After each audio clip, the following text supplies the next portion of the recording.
Welcome, everyone, to the Deep Dive. We sift through some really fascinating material here. We certainly do, trying to find those insights you might not get elsewhere. Exactly. And today, we're plunging into something many people turn to, often when they're feeling vulnerable, looking for relief from pain or suffering. And that is hypnotherapy. Right, hypnotherapy. On the surface, it often looks like a pretty straightforward way to, ease immediate distress, maybe even a quick fix. That's the perception, often. But our mission, as always on this deep dive, is to look beyond that surface. Okay, so hypnotherapy might offer some temporary relief. But what are the full implications? The consequences? Especially the ones we might not see right away. We're digging into this using a really unique perspective from our source material today. Yeah, it's quite distinct. Okay, so let's unpack this. Well, right off the bat, our source kind of throws a curveball at how we usually look at treatments. So? It argues that we tend to get fixated on, purely material results. Did it work? Did it fail? Simple as that sometimes.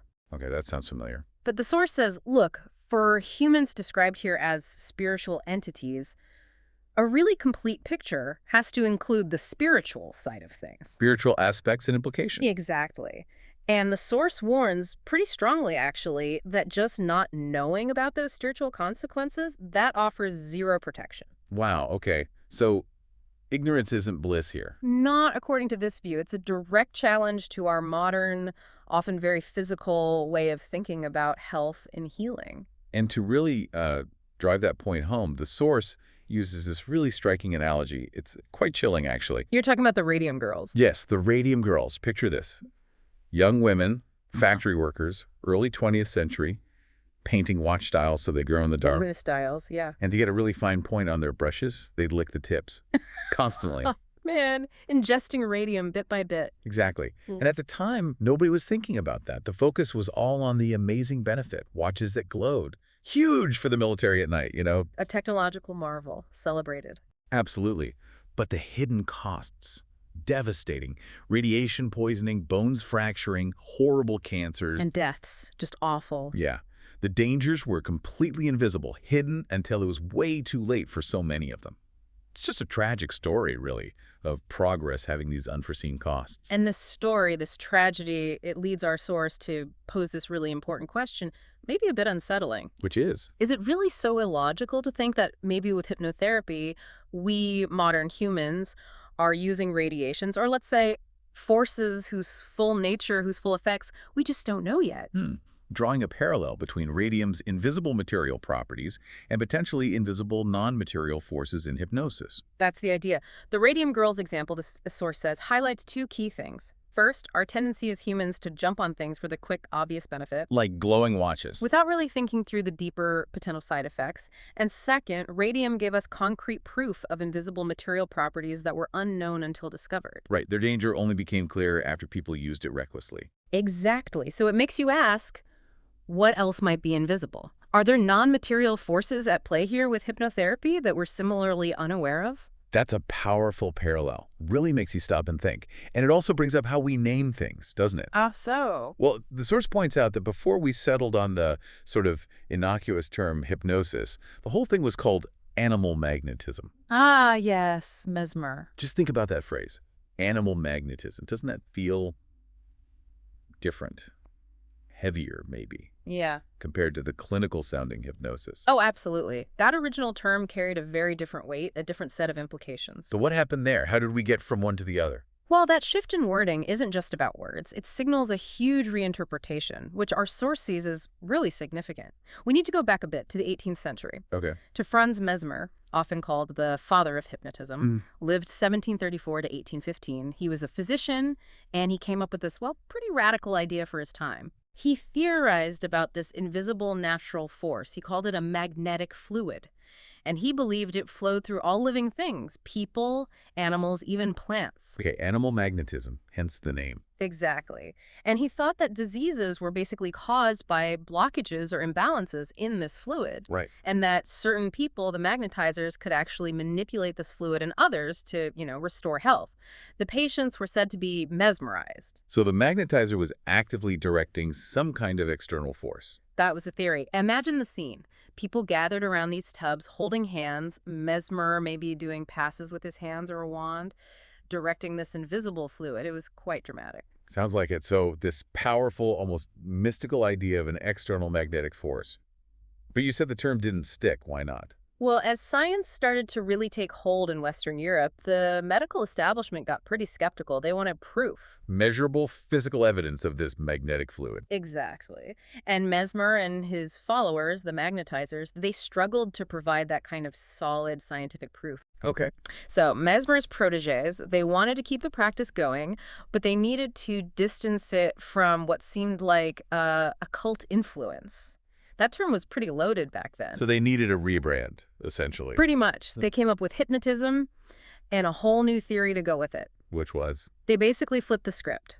They argued the changes seen in patients weren't from some external fluid, but from a peculiar condition of the nervous system within the person. Ah, so the effect lies inside the subject. Yes. Working purely by the power of suggestion.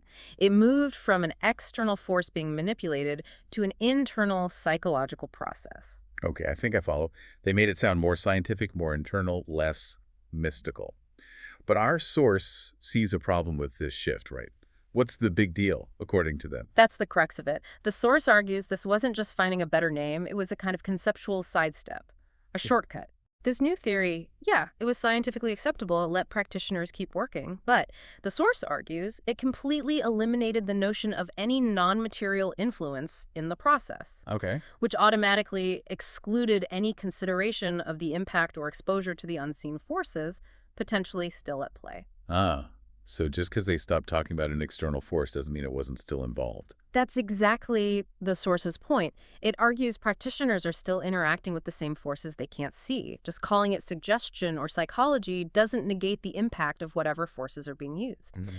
So the source presents this history to show how focusing only on the material side, the visible stuff, can lead even well-meaning doctors or therapists to potentially expose themselves and their patients to, well, unseen radiations and forces that could be harmful, maybe even devastating, with far-reaching consequences. Like a kind of willful blindness, maybe? Or just a blind spot created by wanting scientific acceptance? Perhaps. It suggests we might have thrown the baby out with the bathwater, so to speak, by dismissing the non-material possibilities too quickly. That's really thought-provoking. We go from acknowledging invisible forces to focusing purely on internal suggestion, but maybe the forces are still there. Right. Which leads to another key point from the source. It says, since hypnosis works at the psychic level of man's being, it's kind of illogical not to expect the benefits and the side effects to also show up, first and foremost, in the psyche. Exactly. But then it adds, this psychic level is something of which we know so little. When the source says psychic level, what exactly are we talking about? Is it just thoughts and feelings? It seems to mean something deeper than that, more like the non-physical core of who we are, our spirit, our inner self, our consciousness, separate from the body, or just everyday mental chatter. Okay, like our fundamental energetic being. That's a good way to think about it. And because hypnosis, in this view, operates at that level, the consequences, good or bad, are going to hit that core level too, not just superficially. Which leads to the source's big concern. Yeah, the really serious concern. Yet here we are fully conducting mass applications without having a real idea of the full extent of the consequences involved. It suggests we're playing with something profound without fully understanding it. This is where things take a really deep, maybe unexpected turn. The source doesn't just hint at subtle risks.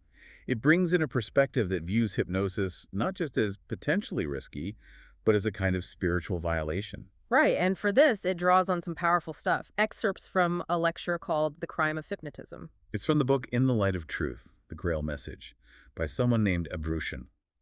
We should be clear, we're exploring this specific source's view here, which is a very strong spiritual warning. Absolutely. And Abrushin is very direct. He states quite bluntly, when a person employs hypnotism, he binds the spirit of the one hypnotized. This binding is in itself a spiritual transgression or crime. Binds the spirit. That sounds intense. It is. And the source clarifies, using hypnosis even for good reasons, like healing the body or helping someone psychologically, does not excuse it. Wow. So even if it's used to help someone feel better? That argument is dismissed as self-deception. Why? Because, Abrushin argues, Only what a human spirit undertakes with a perfectly free and uninfluenced volition can bring it that benefit which it needs for its real ascent. Okay, unpack that a little. Real ascent. It means genuine, lasting spiritual growth and development. The Source insists that for that to happen, our choices, our actions have to come from a place of absolute inner freedom. No outside will influencing us. So any benefit gained through hypnosis is seen as, what, artificial? Temporary? Extraneous is the word used, capable only of bringing about a temporary and apparent benefit, like putting on a costume. It changes the appearance, but not the person underneath. It doesn't foster real internal growth. So the concern isn't just about short-term side effects, but about hindering long-term spiritual development and the autonomy of our own spirit. Exactly. And it raises the question, what are the dangers of this bound spirit? What does that mean in practice? Yeah, if we can't see it, what does it look like? Well, it's described as more than just feeling mentally blocked. It's like the core of your being, your spirit, gets energetically tied or somewhat subjected to the hypnotist's influence. Okay. And this, Abdrushan claims, creates an absolute check on the possibility of the necessary progress the spirit needs to make. It halts its natural evolution, its ascent. Like putting a roadblock on its path. Sort of. Imagine your spirit usually has this natural shield of free will. Hypnosis, in this view, weakens or compromises that shield. Making it vulnerable. Yes, it becomes defenselessly exposed to other ethereal influences, even if the hypnotist means well. It lacks the sorely needed protection which only freedom of movement can offer. Ethereal influences. What are those, according to the Source? Subtle, non-physical forces or energies. They operate in what the Source calls the ethereal world, a kind of non-physical reality that overlaps with ours. Think of it like leaving a gate open to unseen elements when your defenses are down. And the Source really emphasizes, just because men notice nothing of these perpetual conflicts, this does not exclude the activity in the ethereal world. We might be unaware, but these interactions are happening. That's a lot to take in. It definitely adds layers of complexity to something many see as pretty harmless. It does. And it puts caregivers, therapists, doctors in a tough spot, doesn't it? I mean, it's understandable why they might suggest hypnotherapy. Oh, absolutely. Especially if the alternative is medication with potentially nasty side effects like drowsiness or worse. People are often desperate for relief. They're looking for the least harmful path, the most gentle option available. Of course. And the Source acknowledges that desperation. But it circles back to its core premise. Which is? If all suffering ultimately has spiritual basis, a root cause connected to our inner being, our spirit's journey, then the real lasting solution must also be spiritual. That's the argument. And this connects to what the Source calls recognition of the Creator. It suggests a belief that, the Lord in his infinite love and mercy must also have provisions for helping those who are suffering. Okay, so help is available. Yes. But, crucially, the Source says it's not just handed out automatically. Each person has to secure their own mercy by themselves. How do you do that? By opening themselves to it. And the gateway, it explains, involves genuine belief in the Creator, then humble trust and total submission to the laws that manifest the will of the Creator. So it's about actively engaging, not passive acceptance, but aligning yourself with divine laws. Exactly. It's a path of conscious effort. And the promise here is that through genuine and sustained efforts to change oneself, plus humble, heartfelt prayers, Yes. the person will open up channels to help that will at times appear miraculous. It's really a call for individual spiritual responsibility and connection as the true path to healing. Wow. We've definitely gone way beyond the surface today. From hypnosis as a potential quick fix, through its history, animal magnetism, the shift to suggestion. Right, that whole evolution. And then landing on these really profound spiritual implications from our Source, Abdrushan's view on binding the spirit.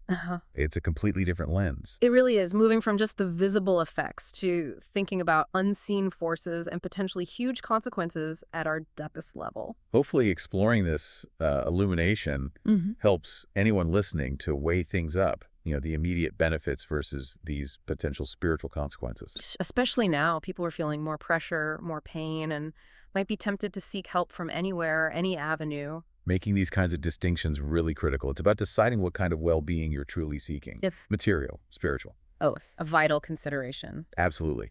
So as you, our listeners, think about this deep dive, here's something to ponder.